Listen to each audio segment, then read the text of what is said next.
Tuhan bersamamu.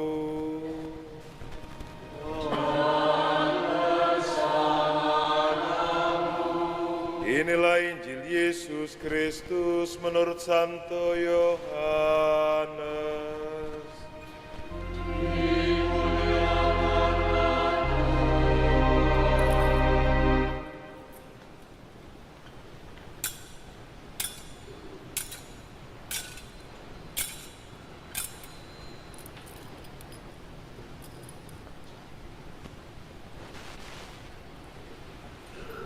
Pada hari pertama pekan itu, pagi-pagi benar, ketika hari masih gelap, pergilah Maria Magdalena ke kubur Yesus, dan ia melihat bahwa batu penutupnya telah diambil dari kubur. Ia berlari-lari mendapatkan Simon Petrus dan murid yang lain yang dikasih Yesus. Ia berkata kepada mereka, "Tuhan telah diambil orang dari kuburnya, dan kami tidak tahu di mana ia diletakkan." Lalu berangkatlah Petrus dan murid yang lain itu ke kubur. Keduanya berlari bersama-sama, tapi murid yang lain itu berlari lebih cepat daripada Petrus, sehingga ia lebih dahulu sampai di kubur. Ia menjenguk ke dalam dan melihat kain kafan terletak di tanah. Akan tetapi, ia tidak masuk ke dalam. Kemudian tibalah juga Simon Petrus menyusul dia dan masuk ke dalam kubur itu. Ia melihat kain kafan terletak di tanah, sedangkan kain peluh yang tadinya ada di kepala Yesus tidak terletak dekat kain kafan itu, tetapi terlipat tersendiri di tempat yang lain. Sesudah itu, masuklah juga murid yang lain yang lebih dahulu sampai ke kubur itu. Ia melihatnya dan percaya, sebab selama itu mereka belum mengerti isi kitab suci yang mengatakan bahwa ia harus bangkit dari antara orang mati. Demikianlah sabda Tuhan.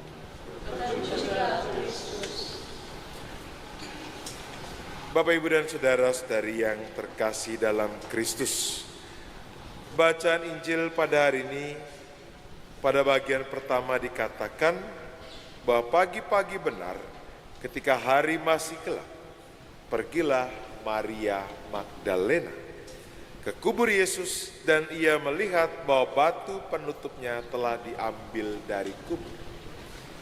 Maka kalau dilihat dari teks pertama ini, dapat disimpulkan bahwa Maria Magdalena yang melihat kubur ini terbuka, kubur kosong, atau bahwa Maria yang melihat, yang menjadi saksi akan kebangkitan.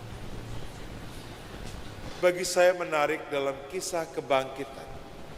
Pada kisah ini dikisahkan adalah perempuan, wanita yang datang ke makam Yesus, dan merekalah yang pertama kali melihat makam kosong atau melihat kebangkitan itu. Kalau kita tarik ke belakang, sebenarnya dalam seluruh kisah yang ada dalam Injil Sinoptik ataupun Injil Yohanes, maka sebenarnya peran perempuan itu tidak begitu besar. Artinya kelas pada waktu itu wanita ada di kelas yang tidak terlalu penting dan dianggap penting,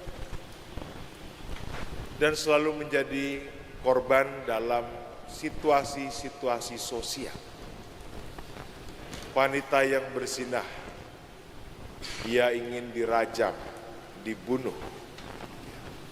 Wanita yang sakit ketika tidak pantas untuk menyentuh jubah Yesus dan akhirnya ia mengalami kesembuhan.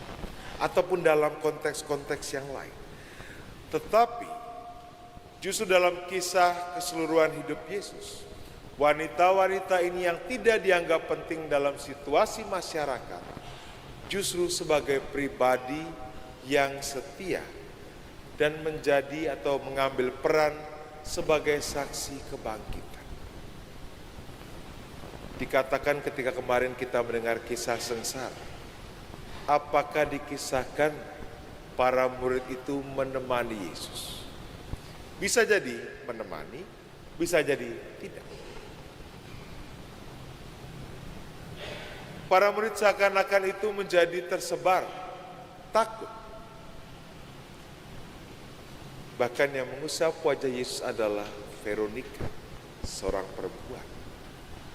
Atau juga ketika Yesus sudah wafat di kayu salib, maka para wanita-wanita itu menyiapkan makam untuk Yesus. Dan akhirnya bahwa puncak pada hari ini justru mereka menjadi saksi kebangkitan. Orang-orang yang mungkin disingkirkan tidak mendapat peran penting, justru ini yang digunakan Allah untuk menjadi saksi kebangkitan. Bahkan kita lihat reaksinya saja, bahwa saya yakin para murid yang mengecek ke makam Yesus tidak percaya. Masa sih Yesus diambil? Masa sih Yesus bangkit? Maka pada bagian akhir dikatakan bahwa mereka belum mengerti isi kitab suci yang mengatakan bahwa ia harus bangkit dari antara orang mati. Maria Magdalena, seorang yang berdosa, memberikan kabar bahwa Yesus bangkit. Ternyata para murid juga tidak percaya. Dan yang dikatakan oleh Maria Magdalena adalah benar. Santo Ignatius Loyola dalam segala kontemplasinya menggambarkan orang yang pertama ditampakkan oleh Yesus adalah Maria, ibunya sendiri. Karena Maria yang menemani juga perjalanan Yesus, bahkan ketika Yesus wafat, Marialah yang memangkunya, yang ada dalam patung Pieta di belakang. Maka pasti Maria juga orang pertama yang diberikan penampakan akan kebangkitan. Dan dalam kisah di dalam Injil digambarkan bahwa Maria Magdalena, atau dalam kisah yang lain adalah Maria Magdalena bersama dengan Maria yang lain. Bapak, Ibu, dan saudara-saudari yang terkasih dalam Kristus, Allah yang hadir dalam segala kesederhanaan, mulai dalam kisah kelahiran, ketika juga warta kelahiran justru diberikan kepada para gembala, dan saat ini juga warta kebangkitan diberikan atau diperlihatkan kepada orang-orang yang tidak mendapat peran penting dalam masyarakat, yaitu perempuan, wanita. Maka Allah yang hadir dalam kesederhanaan itu masih konsisten hingga sampai akhir wafatnya. Mahkota salib itu juga menjadi bukti bahwa Allah yang begitu besar, Allah yang mengosongkan diri untuk mengalami itu semua, supaya setiap dari kita mengalami situasi selamat. Maka bisa jadi bahwa kita yang berdosa ini, kita yang rapuh ini, kita yang bukan siapa-siapa ini adalah tadi menjadi bagian dalam memberikan kesaksian akan kebangkitan.